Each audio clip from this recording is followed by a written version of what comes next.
Welcome to the Afro Anime Initiative podcast, where we discuss everything Afro from A to Z. I am your host, Darren Bradley, along with. Paulina, what's up? What's up? What's up? Thanks for tuning in. Thank you guys.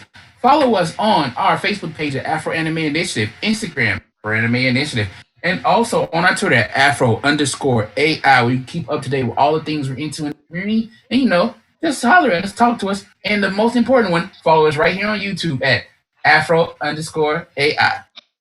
Actually, that's wrong. Follow us on YouTube here at Afro Anime Initiative. It should be nice if I know where our stuff is, right? That would be nice. Okay. So, P, as you laugh at me, what have you been up to this week? Well, I've been up to school. I've also been Cool. Yeah, that's fun. Um Also I've been following E3, but not like religiously for like everything, just mostly like Nintendo stuff cuz I'm a Nintendo person. Nice. Yeah, so I mean I've noticed like more and more Pokemon news coming out. They've been introduced like other characters.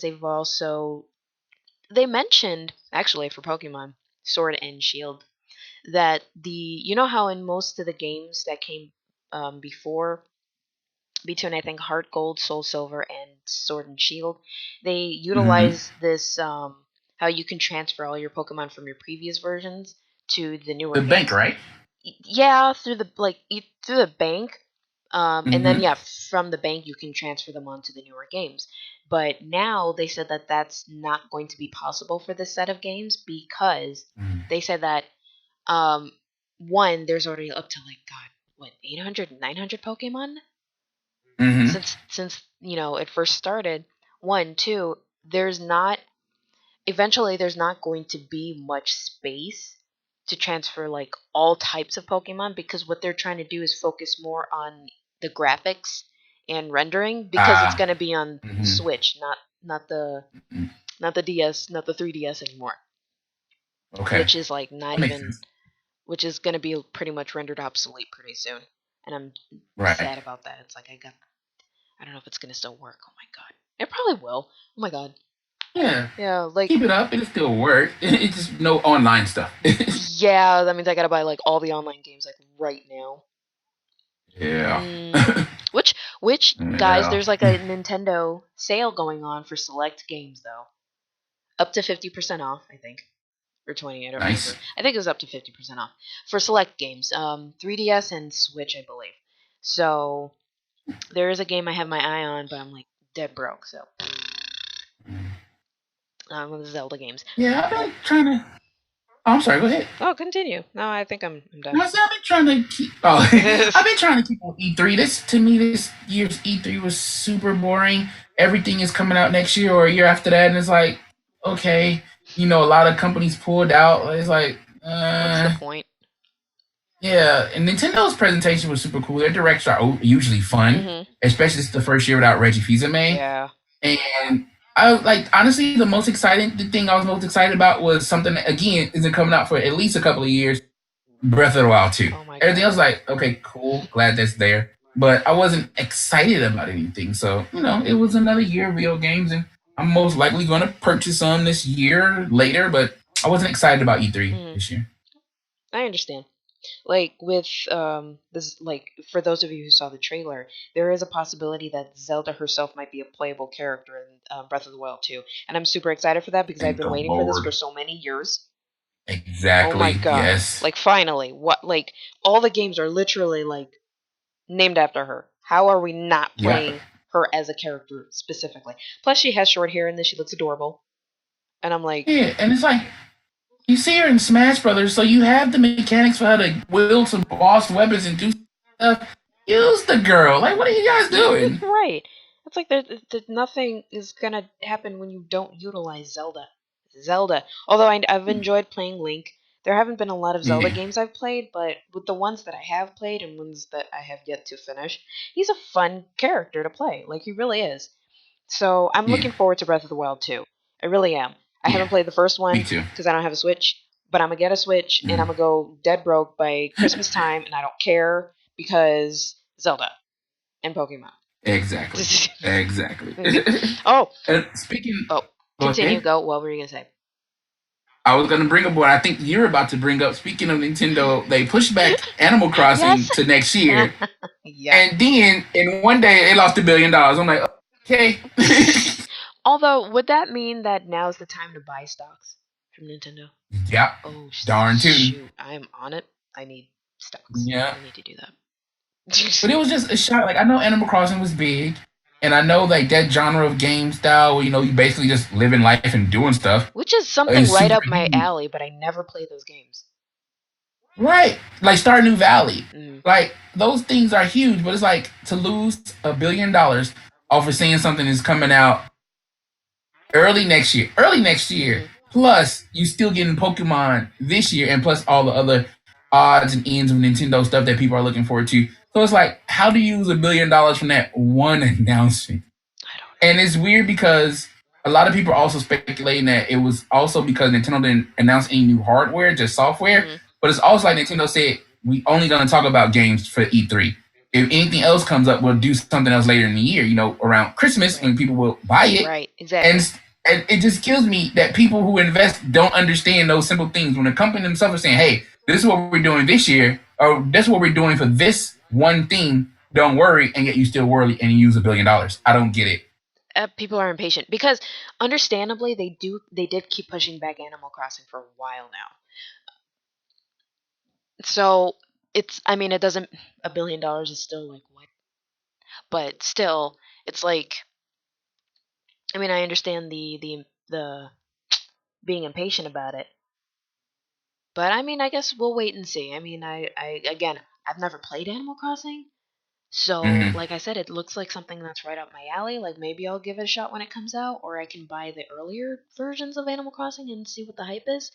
Um, Yeah. but yeah, it's pretty wild. I played. I think I played the mobile version on the friend's phone. I'm like, okay, this is cool. I understand when people like it. Hmm. Wait, the mobile version? Mhm. Yeah. Oh, I heard that. Well, I started playing it, but I got bored, to be honest. Like, and uh, then like I heard a friend of mine say that it's actually pretty bad compared to the actual Animal Crossing on the systems. I'm like, damn. well, yeah. I mean, mobile to system is always gonna be, True. True. yeah, I'm like, oh, it's no wonder I was bored. So now, I mean, I'm yeah, hesitant on getting Animal Crossing because it's like it looks cute and fun, but I don't yeah. know.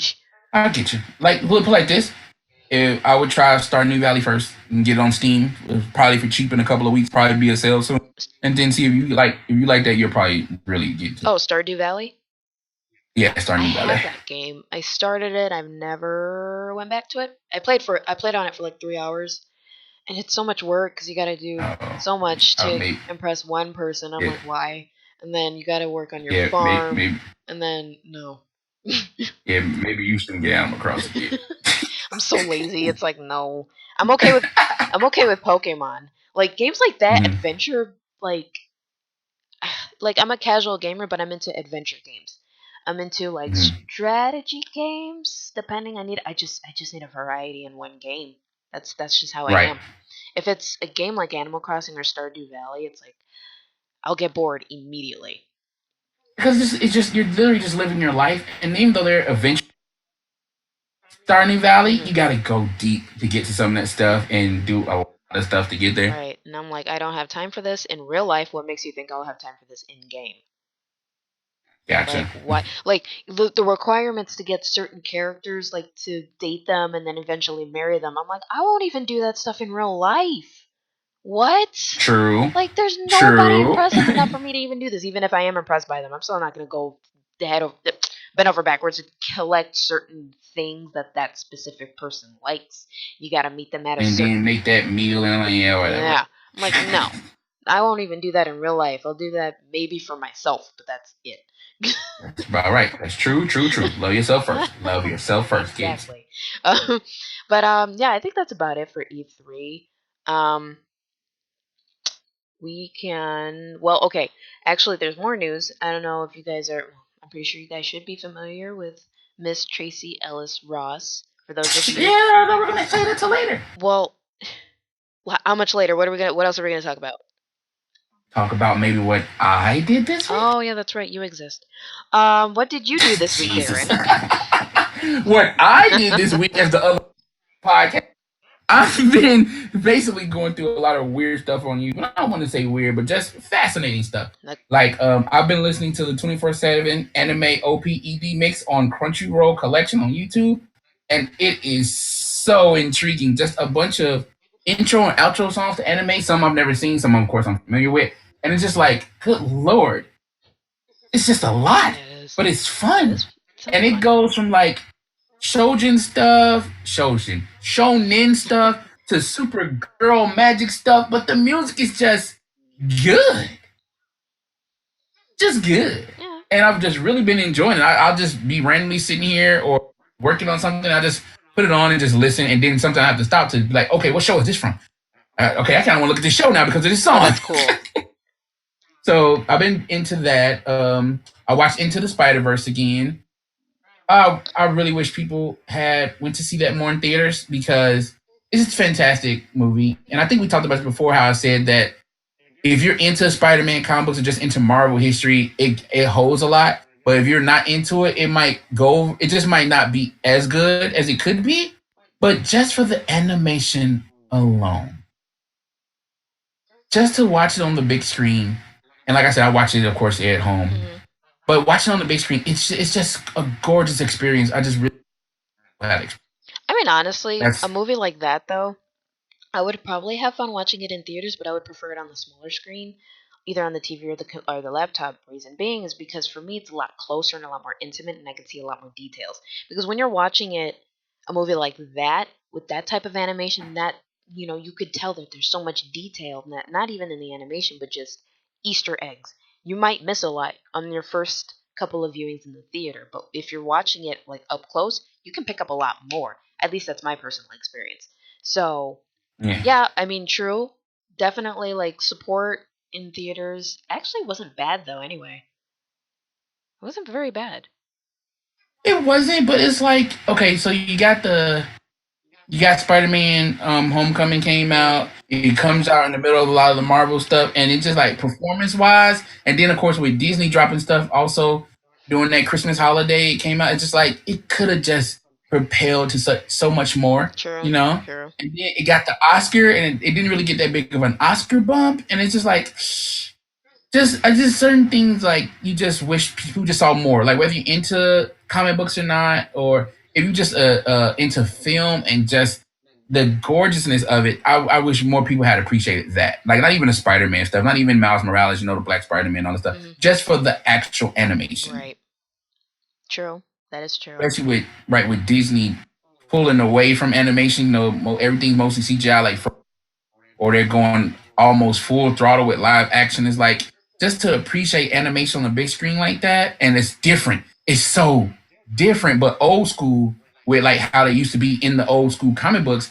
I just wish more people had appreciated. That's all. That's all. No, I mean, it's very understandable because I actually saw a thread on Tumblr or Twitter, I don't remember exactly, but they were talking about how the animation style for the older Disney movies were actually very advanced for their time, and it took a Mm-hmm. lot of work just to work on one frame, Yes. one, and they Yes. used live references, sometimes their own Mm-hmm. family members.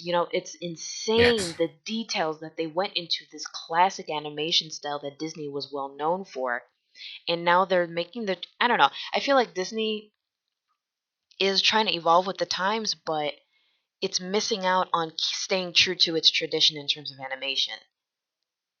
Yeah, there are just some things that would be super cool in animation, and as Disney has proven, then you can make a live action of it Yeah. later. But give us the animation. Right. Something that we can appreciate and enjoy. Like, what was the Yeah. first CGI movie? An Ant's Life or Toy Story? Wait, no, A Bug's Life. A Uh, Bug's Life. It was either A Bug's Bugs Life Life. or a Toy Story. Which one came first?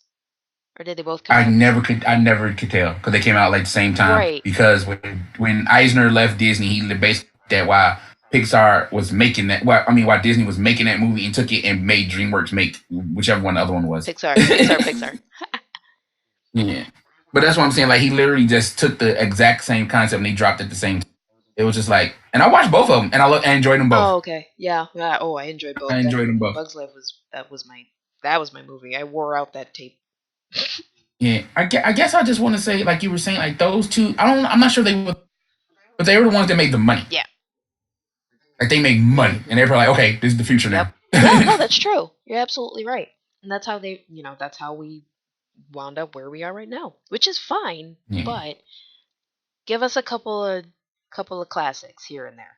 It's fine. You won't yeah, like Disney's not going to lose anything. Trust me.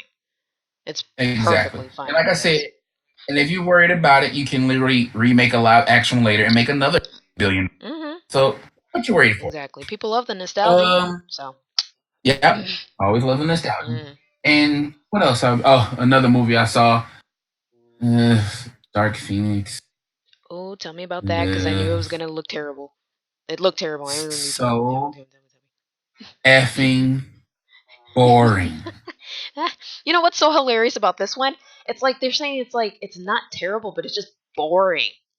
It's boring. It looks boring. The acting's boring. The fights are boring. It's like, The okay, this is what I fights? was telling the friend. So you got Magneto. Spoiler alert, just in case anybody. Sorry, spoiler alert. Spoiler alert. I'm spoiling it because I don't like the movie. I don't care. They- Spoiler alert. Magneto has basically his own little country, his own little spot. So you got a new brotherhood. Mhm. The X-Men from Apocalypse X minus Jubilee, FU Fox minus Jubilee, and and that holdover from that group is here. So you got them, and then you have a whole alien race, which they never actually really named, but whatever. Mhm. That comes down. They got some powers too. Three powerful groups of powerful people. The most boring action scenes I can remember ever.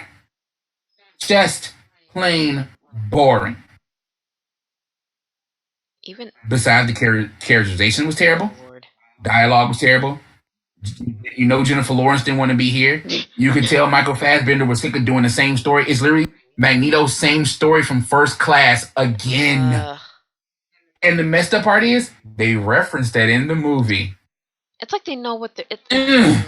I can't even say it's like they know what they're doing. They do, but it's not even funny being cheeky like that. It really isn't. It's not even being cheeky.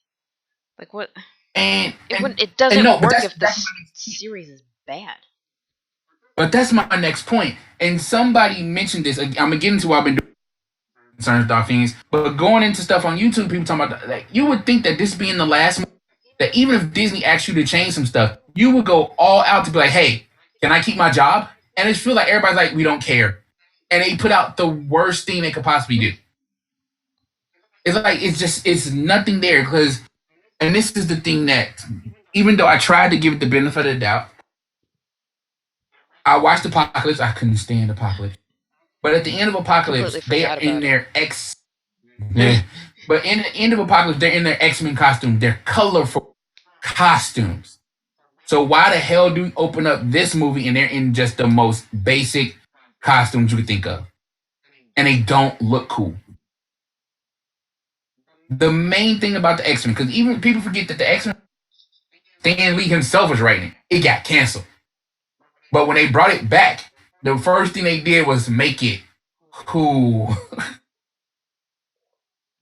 And this is just not cool. So that led me going into YouTube, just looking at stuff to see how other people are acting. Hmm. And I found this great video from NerdSync on YouTube. Follow NerdSync. Those guys, that guy is fantastic on NerdSync, and he went into a deep dive about how the entire Phoenix saga came out, Phoenix and Dark Phoenix, and how it was created, and the people behind it. And it's such a nice deep dive into the what Marvel was going through at the time, the editor situation, the writers. Look how the X-Men was kind of floundering a little bit, and one of the main things that I didn't know that set off the creation of the Phoenix Saga. Remember, this is a storyline, not just one movie thrown together with other storylines in it, like X3. Ugh.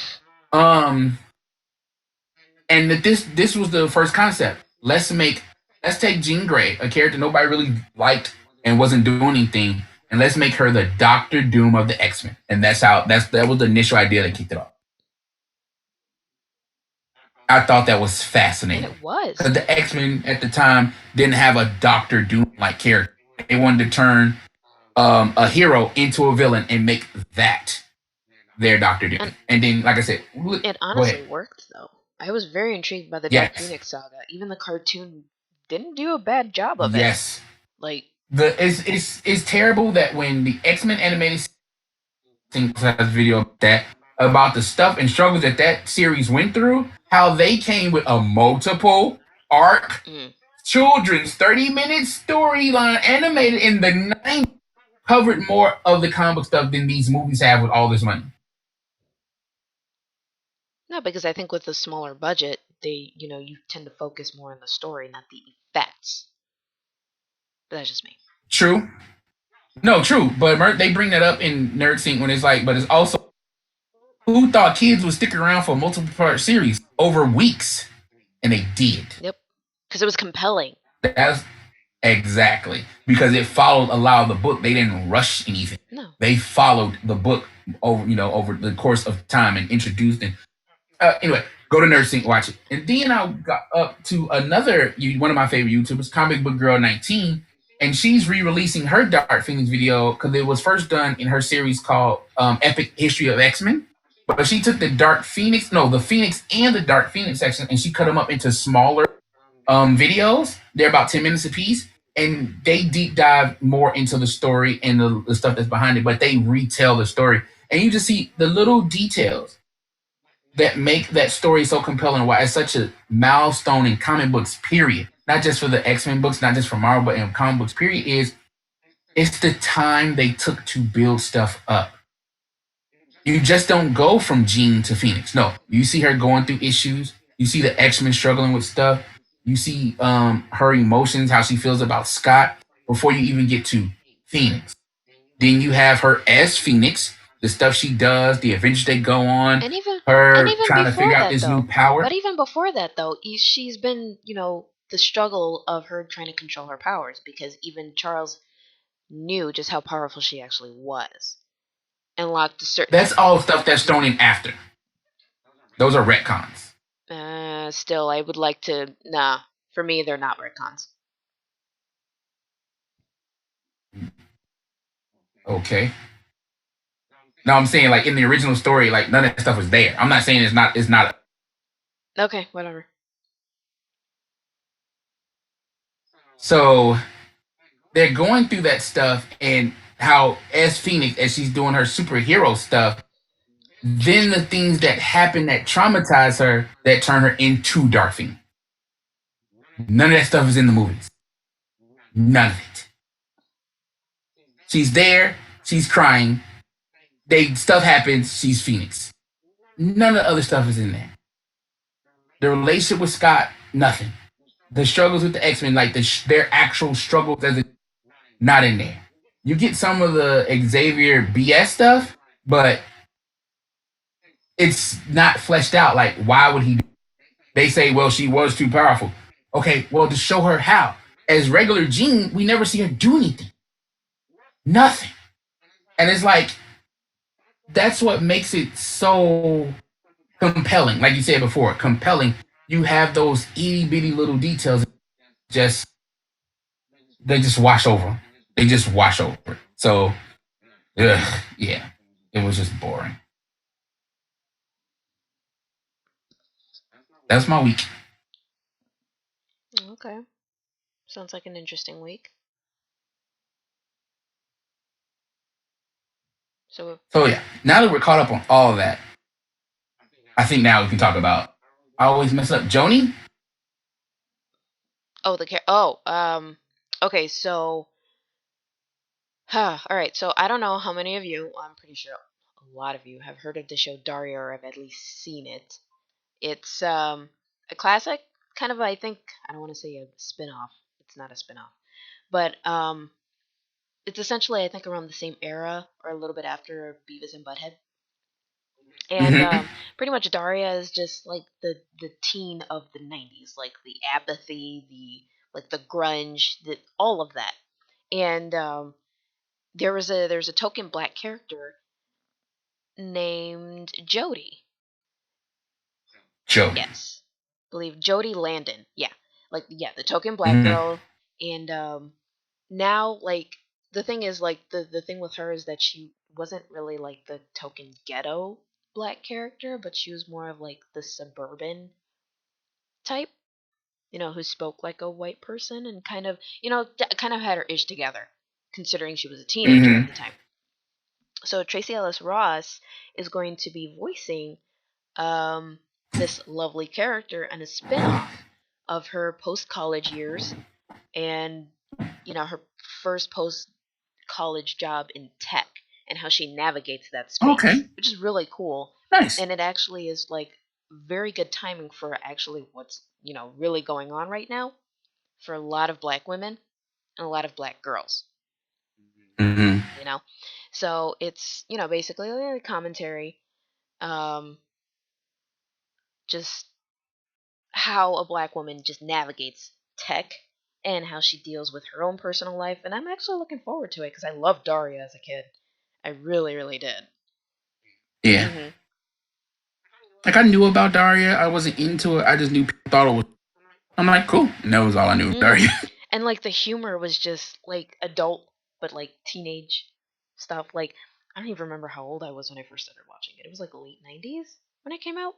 Mm-hmm. So I believe so. yeah, Yeah. and it's like the deadpan, the humor, like the dry humor, basically, and just how gross the adults were in the show.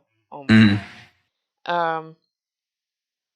So it's actually pretty exciting to see this, and I'm looking forward to when it drops. I'm not sure when they did. Yeah, I don't think they mentioned when it's gonna drop. I think they just announced that, hey, this is gonna happen. So I'm looking forward to it. And there really isn't much else to it, but I feel like this is just something to keep an eye out. Yeah, it sounds super cool. And who did you say was voicing her? Tracee Ellis Ross.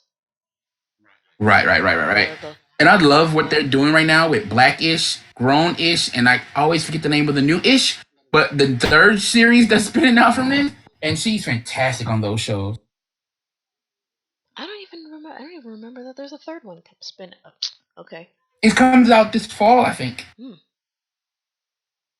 Actually, no, it might be over the summer because I know the trailer last month and it looks super cool. It's about Tracee Ellis Ross's character up in um when her and her siblings are rescued from a cult.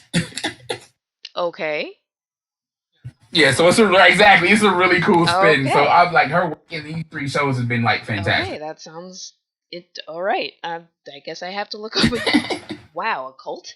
That Yeah. that feels like that's a complete left. But let's just see how that turns out. Oh my god. Yeah, if you look up the trailer, you can find it easily. Um, it literally they tells how they were raised in it. The feds came in and rescued the kids out of it, and that's the start of the show. It is so funny. Oh, that's crazy. Yep, it's so funny. Also, oh, I'm dumb.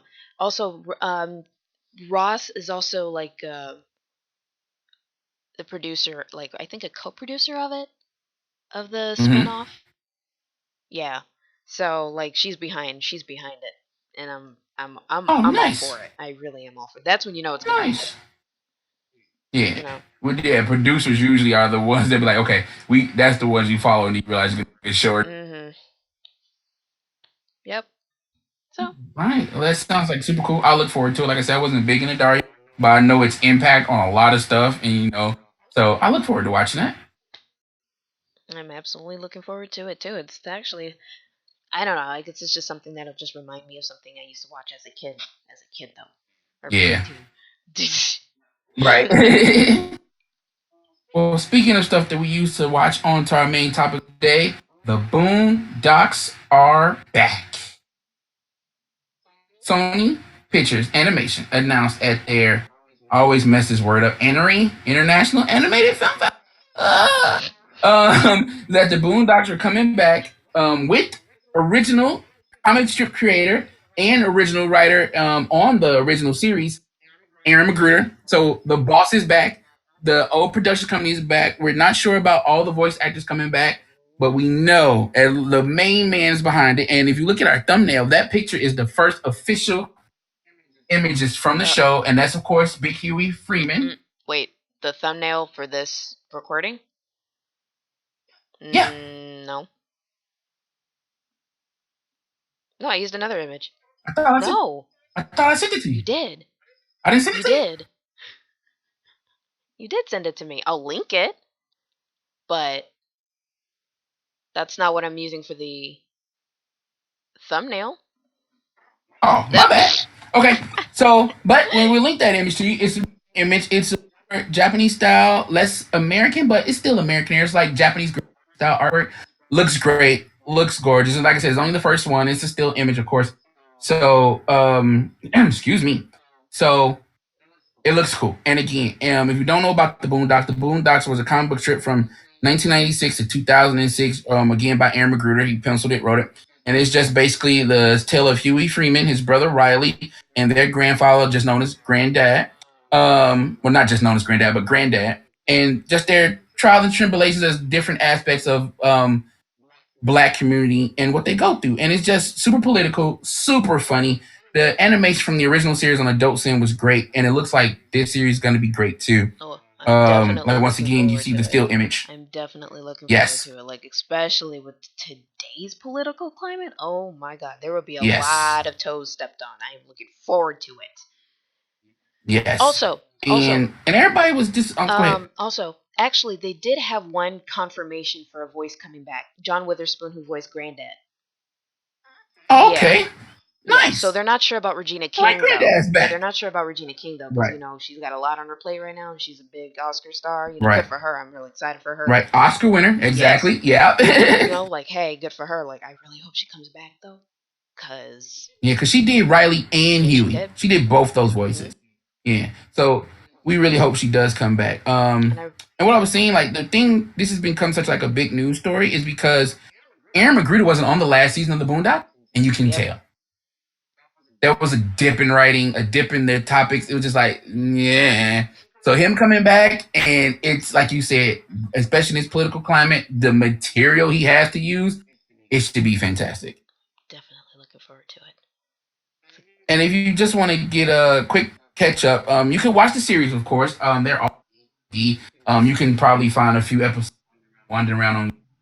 But for me, it's best to get to the comic strip, and the comic strip is collected in multiple volumes. You just pick one up wherever it is and just read it, and you'll get his humor and his style of writing. And I think anybody who hasn't been on the Boondocks is gonna really enjoy it. I think that's about it. I don't think we got anything else to cover. What about from your EP? Oh, that's about it. I'm actually just ready to log off. And on that note, thank you for listening to the Afro Anime podcast. I hope you guys really enjoyed. If there's anything that you want to discuss in the comments, hit us up. Like I said again, also follow us on all our social medias. We're always there and willing to have a conversation. So, from my end, thanks for listening and hope to talk to you guys soon. All right, thanks a lot, guys. Have a great one, and hit us up on any of our social medias. Take care. Bye. Bye.